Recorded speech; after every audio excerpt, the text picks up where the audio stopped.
Immediately, Jesus made his disciples get into the boat and go ahead of him to the other side, while he dismissed the crowd.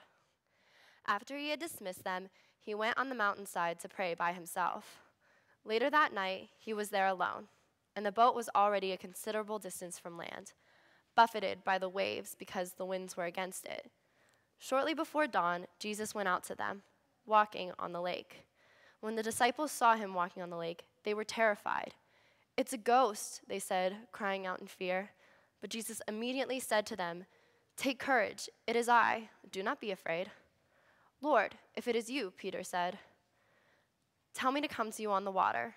"Come," Jesus said. Then Peter got out of the boat, walked on the water, and came towards Jesus. But when he saw the winds and the waves, he was afraid and began to sink, cried out, "Lord, save me!" Immediately, Jesus reached his hand and caught Peter.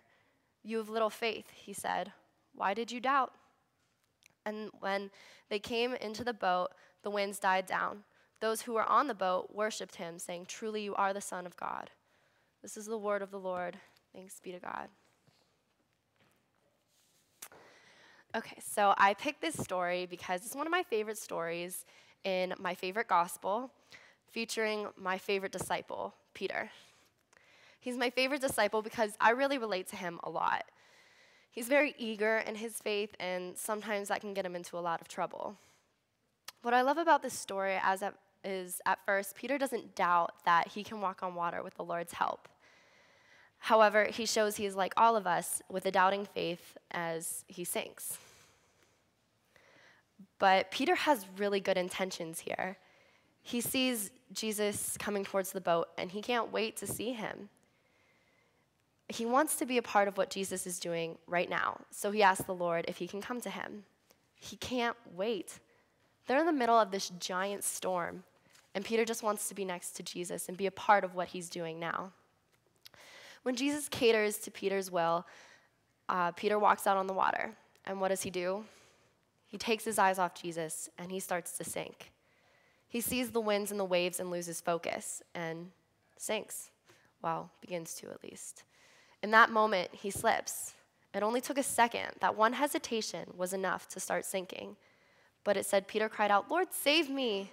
And immediately, Jesus reached out his hand and caught him. Immediately, Jesus caught Peter. Immediately. I love that word. I love the idea that Jesus doesn't wait to pick us up. The idea that we only have to call to him for him to help us. So what does this story mean? I believe it's talking about God's grace. Jesus is always going to be there for us if we call to him. He's kind of like the ultimate BFF. He is just waiting for you to call to him. Everyone has winds, everyone has waves. Without suffering, like Sarah said, there would be no hope and no faith.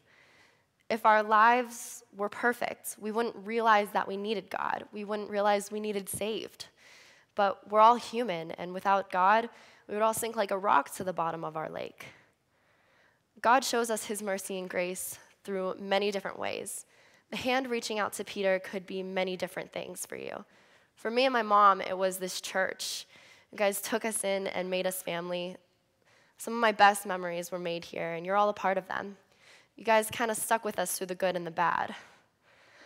My freshman year of high school was just like any normal teenage girls would be, dramatic.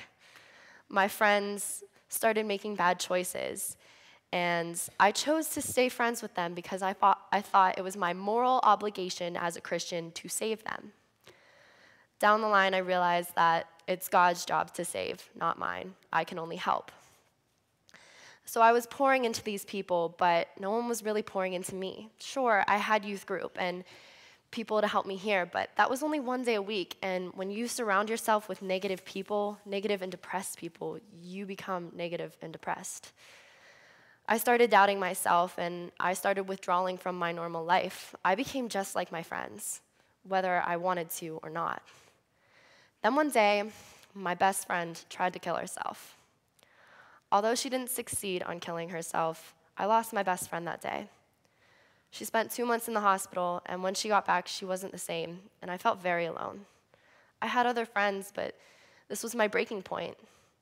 I was always sad. I stopped going to youth group, and the more alone I felt, the more alone I made myself. Luckily, God was watching after me, and Brian asked me to become a junior high leader for the junior high youth group. And I was thrilled to be a part of something that wasn't going to bring me down all the time. So I accepted. And I pulled away from my old friends and made new ones because I wanted to be a positive role model for the junior high kids. I wanted to be someone they could look up to and be proud to strive to be. I started being that person that I wanted to be, and I became happier and more full of life within that change. I realized that church is the place where I want to be. Sunday mornings were my favorite because I would walk into first service and everyone would say hi to me. Everyone would ask me how my week was. And this church and all these people were my hand of God reaching out to me. You pulled me out of my winds and waves and led me to where I feel like I should be. So I encourage you all to relate to this story. I encourage you to see yourself as Peter. I want each and every one of you to have the faith to step out of your boat, your little comfort zone, whether you're a scared freshman girl trying to make new friends, or if you're a parent dealing with family issues.